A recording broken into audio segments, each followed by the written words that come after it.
নমস্কার দর্শক বন্ধুরা, আপনাদের সকলকে স্বাগত জানাই রেফ স্পোর্টসের এক নতুন প্রতিবেদনে। আমি এখন আছি বৃষ্টি স্নাত যুব ভারতীতে এবং আজকে কিন্তু ইস্ট বেঙ্গল যুব ভারতী প্র্যাকটিস গ্রাউন্ড নাম্বার 2-তে কিন্তু তাদের শেষ অনুশীলন সেরে নিল কালকে ডার্বির আগে। অবশ্যই জেনে নেব আজকে কারা কারা প্রেজেন্ট ছিলেন প্র্যাকটিসে। অবশ্যই সব থেকে নোটেবল জিনিস যেটা হয়েছে সেটা কিন্তু আজকে সিনিয়র টিম যে ইস্ট বেঙ্গল আছে সেই সিনিয়র টিম থেকে কিন্তু 6 জন সিনিয়র প্লেয়ার আজকে প্র্যাকটিসে যোগ দিয়েছেন। যদি কথা বলি, গোলে দেবজিৎ মজুমদার ছিলেন, সঙ্গে ডিফেন্সের যদি প্লেয়ার বলি তাহলে মার্তন রায়না ছিলেন। প্রভাত লাকড়ার নাম আলাদা করে বলছি না, কারণ তিনি আগেই দুটো ম্যাচ খেলেছেন। তাছাড়া মিডফিল্ডের যদি কথা বলি তাহলে অবশ্যই মার্ক জোথানপুইয়া এবং রামসাঙ্গা, সদ্য কিন্তু রিয়েল কাশ্মীর থেকে যোগ দেওয়া রামসাঙ্গাও আজকে প্র্যাকটিসে ছিলেন। পাশাপাশি যদি কথা বলি যে স্ট্রাইকারের কথা, তাহলে কিন্তু অবশ্যই এডমন্ড লালরেন্ডিকা, ইস্ট বেঙ্গল জনতার নতুন নয়নের মণি, ইস্ট বেঙ্গল জনতার এখন বলতে পারেন যে কারেন্ট প্রাণ ভোমরা, তিনি কিন্তু আজকে প্র্যাকটিস ছিলেন এডমন্ড, এবং আজকে কিন্তু উইং থেকে অপারেট করছিলেন তিনি। পাশাপাশি যদি বলি জেসিনকে কিন্তু ভরসা জোগানোর জন্য বা আর একটু সাপোর্ট দেওয়ার জন্য কিন্তু ডেভিডকেও ডাকা হয়েছে। তো বলতে পারেন যে একটা ভালো কিন্তু সিনিয়র কন্টিনজেন্ট নিয়ে ইস্ট বেঙ্গল নামতে পারে কালকে ডার্বিতে। অবশ্যই একটা চ্যালেঞ্জ হবে সেটা মোহনবাগানের জন্য। অবশ্যই আজকে বিকেলে তাদের প্র্যাকটিস আছে এনসিইতে, সেখানে রাহুল দা অবশ্যই প্রেজেন্ট থাকবে এবং পুরো প্র্যাকটিসটা কভার করবে। অবশ্যই আপনাদের জন্য আমরা নিয়ে আসবো সেই প্রতিবেদন। কিন্তু ইস্ট বেঙ্গলে যদি কথা বলি, আজকে বিনোজর্য কিন্তু প্রেস বাইটে বললেন যে তিনি কিন্তু কনফিডেন্ট যে ইস্ট বেঙ্গল এই ম্যাচটা জিতবে। ইস্ট বেঙ্গলের যেই প্রবলেমগুলো হচ্ছিল, একটা ডেপথ ছিল না পুরো জুনিয়র টিমে, আলাদা করে প্লেয়ার কিছু আনতে হয়েছে সিনিয়র দল থেকে। কিন্তু এখন আজকে যে দেখা গেল যে সিনিয়র দলের প্লেয়াররা যখন প্র্যাকটিসে যোগ দিলেন, খুবই কিন্তু স্ট্রং টিম লাগছিল। আমি যদি ফরমেশনের কথা বলি তাহলে অবশ্যই বিনোজর্যের যে স্ট্যান্ডার্ড ফরমেশন, একটা অ্যাটাকিং ব্র্যান্ড অফ ফুটবল তিনি পছন্দ করেন, 90 মিনিটস ধরে প্রেস করবে প্লেয়াররা, সেরকম একটা ফুটবল তিনি আমরা সবাই জানি যে পছন্দ করেন। তাহলে যদি ফরমেশনের কথা বলি তাহলে অবশ্যই গোলে কিন্তু দেবজিৎ স্টার্ট করতে পারে। দেবজিৎ কিন্তু দুদিন আগেই সাউথ ইউনাইটেডের বিরুদ্ধে ভালো একটা পারফরমেন্স দিয়েছে। অবশ্যই দেবজিতের প্রেজেন্সটা একটা এক্সপিরিয়েন্স নিশ্চয়ই হবে। তাছাড়া যদি বলি যে ডিফেন্সের কথা, তাহলে অবশ্যই বিক্রম প্রধান কিন্তু লেফট ব্যাকে স্টার্ট করতে পারে। রাইট ব্যাকে যেমন আমরা দেখে এসেছি সুমন কিন্তু স্টার্ট করতে পারে, অত্যন্ত ইমপ্রেসিভ সুমনের কারেন্ট ডেবিউ। এবং যদি মেন দুটো ডিফেন্ডারের কথা বলি তাহলে কিন্তু প্রভাত লাকড়ার সাথে জুটি বাঁধতে পারে মার্তন রায়না। যে আমরা দেখেছি যে সাউথ ইউনাইটেডের বিরুদ্ধে কিন্তু আনোয়ার আলীর সঙ্গে ভালো পেয়ার করেছিলেন এই মার্তন রায়না, এবং মার্তন রায়না হয়তো কালকে স্টার্ট করতে পারে প্রভাত লাকড়ার পাশাপাশি। যদি মিডফিল্ডের কথা বলি তাহলে অবশ্যই একটা ডাবল পিভট মিডফিল্ড নিয়ে শুরু করতে পারে ইস্ট বেঙ্গল। নাসিবের সাথে জুটি বাঁধতে পারে তন্ময়। আপাতত রিজার্ভ টিমের যার প্লেয়ার আছে তাদের উপরেই কিন্তু ভরসা রাখছেন বিনোজর্য। নাসিবের সাথে কিন্তু তন্ময় স্টার্ট করতে পারে, কিন্তু অবশ্যই কিন্তু রামসাঙ্গার একটা ব্যাকআপ আছে, এক্সপিরিয়েন্স প্লেয়ার রামসাঙ্গার কিন্তু ব্যাকআপ আছে। যদিও রামসাঙ্গা কিন্তু প্রফেশনাল ম্যাচে এখনো বলতে পারেন যে এখনো ট্রেন্ড হয়ে ওঠেনি ইস্ট বেঙ্গলের আবহাওয়ার সাথে, কিন্তু অবশ্যই একটা অপশন তো দেবেই। উইংয়ে যদি কথা বলি তাহলে অবশ্যই ডান দিকে আমরা অ্যাজ ইউজুয়াল দেখে এসেছি সায়ন ব্যানার্জি কিন্তু উইংয়ে স্টার্ট করতে পারেন ডান দিকে, এবং বাঁ দিকে সব থেকে যেটা চমকের বিষয়, এডমন্ড কিন্তু বাঁ দিকে স্টার্ট করতে পারে। আমরা জানি যে এডমন্ড নানান পজিশনে খেলতে পারে। সাউথ ইউনাইটেড ম্যাচ কিন্তু এডমন্ড রাইট উইংয়ে, লেফট উইংয়ে, কখনো কখনো সেন্টার অফ দ্য পিচও কিন্তু খেলেছেন। তো অবশ্যই তার প্রেফারেবল পজিশন কিন্তু লেফট উইংয়ে স্টার্ট করতে পারেন এডমন্ড লালরেন্ডিকা, এবং দুটো স্ট্রাইকার নিয়ে কিন্তু ইস্ট বেঙ্গল স্টার্ট করতে পারে। তার মধ্যে একজন হচ্ছে ইস্ট বেঙ্গলের বলতে পারেন যে মেশিনটিকে, আমরা নতুন নাম দিয়েছি তার যেই পারফরমেন্স, জেসিনটিকে বা মেশিনটিকে আপনারা যেভাবেই উচ্চারণ করবেন আপনাদের মর্জি। গোল মেশিন তাকে অবশ্যই বলা হয় ইস্ট বেঙ্গলে বিগত 2 মরশুম ধরে। জেসিনটিকের সাথে কিন্তু জুটি বাঁধতে পারে ডেভিড আমরা দেখেছি আইএসএল টেস্টের একজন প্লেয়ার। ডেভিড কিন্তু অবশ্যই নজর কাটতে পারে, এবং এইটাই হতে পারে সম্ভবত ইস্ট বেঙ্গলের ফার্স্ট প্লেইং 11 বা স্টার্টিং 11। অবশ্যই কিছু ফাইনাল মোমেন্টসে কিছু টুকটাক চেঞ্জেস হতেই পারে, বাট সম্ভবত এটাই ফার্স্ট 11 হতে যাচ্ছে। এবং কালকে কিন্তু কল্যাণীতে ডার্বি হবে, খুবই হাই ভোল্টেজ ডার্বি। সেখানে কিন্তু মোহনবাগান, ইস্ট বেঙ্গল দুজনকেই কিন্তু ম্যাচটা জিততে হবে। আমরা এটা আগেও লাইভে বলেছিলাম যে ইস্ট বেঙ্গলের যে পরবর্তী ফিক্সচার্সগুলো আছে ক্যালকাটা ফুটবল লিগে, সেখানে কিন্তু ইস্ট বেঙ্গলের অপোনেন্টসগুলো স্লাইটলি একটুখানি উইকার সাইডে আছে বা একটুখানি ইজি অপোনেন্টস পাবে, bottom of the table opponents পাবে। সেখানে কিন্তু মোহনবাগান পরবর্তী ম্যাচেসে কিন্তু একটু top of the table opponents পাবে, যেমন সূর্য সংঘর যদি কথা বলি, আমি যদি কথা বলি যারা ভালো খেলছে, পাঠাচক্রর যদি আমি কথা বলি, তাহলে অবশ্যই কিন্তু সেরকম অপোনেন্টসকে ফেস করতে হবে মোহনবাগানকে। এবং ইস্ট বেঙ্গলের যেহেতু অনেকটা পিছিয়ে আছে তারা এখন পয়েন্টস টেবিলে নিরিখে, এইটা কিন্তু ডার্বিটা একটা মাস্ট উইন তাদের জন্য। অবশ্যই তারপরে গ্রুপ স্টেজে আরও ম্যাচ আছে।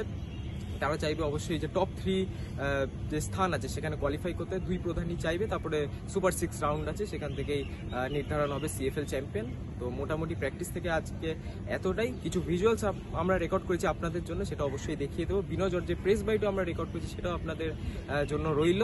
পাশাপাশি যদি আলাদা করে কথা বলি তাহলে অবশ্যই কালকে ডার্বির জন্য কিন্তু একটা বিশেষ আকর্ষণ আছে। পুরুষদের ক্ষেত্রে টিকিটের যা স্ট্যান্ডার্ড দাম সেটাই আছে, এবং মহিলা যারা যাবেন কালকে, মহিলা দর্শক সমর্থক যারা যাবেন তাদের জন্য কিন্তু 50 টাকা ছাড় আছে টিকিটের উপরে। এটা একটা খুবই অভিনব প্রকল্প এবং অভিনব ডিসিশন, খুবই ভালো। ময়দান হোক বা গ্রাউন্ডে আরও ফিমেল সাপোর্টার্সদেরকে অ্যাট্রাক্ট করার জন্য কিন্তু এটা যথেষ্ট একটা আমি বলবো যে অ্যাপ্লয়েডেবল ডিসিশন। তাছাড়া নতুন করে আর কিছু বলার নেই। এটাই কালকে ডার্বির আগে ম্যাচডে -1 প্র্যাকটিস। অবশ্যই আপনারা এনজয় করুন ভিজুয়ালস। আপনাদের সাথে দেখা হবে পরবর্তী কোনো ভিডিওতে। ততদিন ভালো থাকবেন, সুস্থ থাকবেন এবং নমস্কার।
फाइटिंग तो इसमें होगा 100% फाइट होगा, 100% जो मतलब जीतने के लिए ही खेलेगा। क्योंकि अभी जो है हमारा जो रिजल्ट पॉइंट है इतना कंपेयर टू द मोहन बगान not that much good.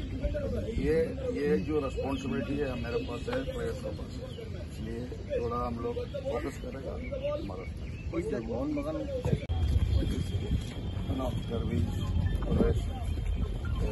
Bengal में जो डर्बी है पूरा इंडिया में सब लोग देख रहे, कोई भी छोटा टीम हो बड़ा टीम हो, derby is important for the both team.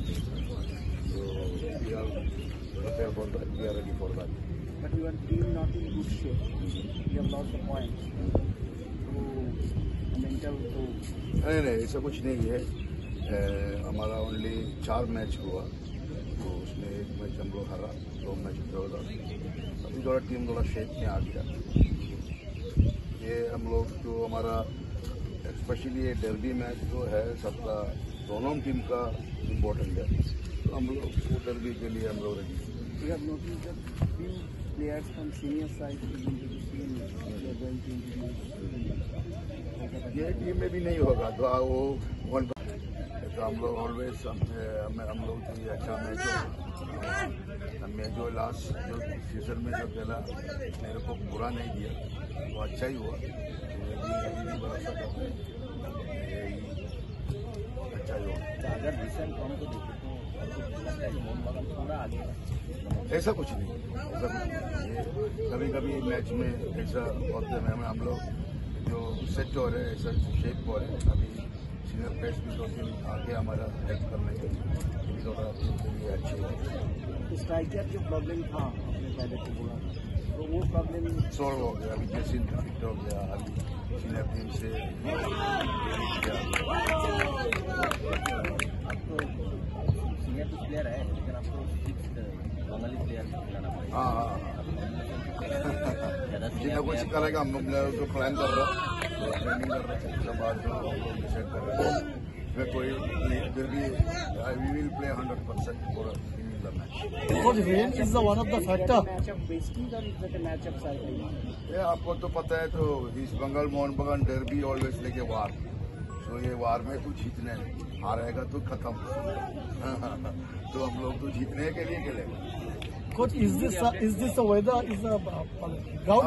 Weather तो मेरे को ग्राउंड खराब है तो दोनों टीम को मुश्किल होगा, एक टीम के नहीं है, दोनों गेम अच्छा नहीं होगा. तो सभी प्लेयर हाँ नहीं, अभी तो ठीक है. But how much it is worried for you? Because ground इतना वेट हो जाएगा तो प्लेयर लोग तो नहीं ऐसा फिर भी देखो, मैच में रिजल्ट ओरिएंटेड है. हमको प्लेयर नहीं मिला, हमको ग्राउंड नहीं मिला, ये बोल की जो फैंस जो है इतना प्यार करते हैं, वो लोगों को कौन जीता वही दिखेगा, है ना. इसलिए आप जो बोला एकदम ठीक ही बोला, क्योंकि हमारा style of play is passing football. Ground condition is fair, how we can play, but we want to plan always like a plan B. Coach, last question. You will go for this is derby is colors, two colors, prestige fight. Yeah. So how much confident to win this match? I said no. For me, always when we play derby, always favor to me. So still I believe the players have the responsibility. They have how to face such a big team. So we will train, we will plan, we will fight together. Thank you, sir. Thank you.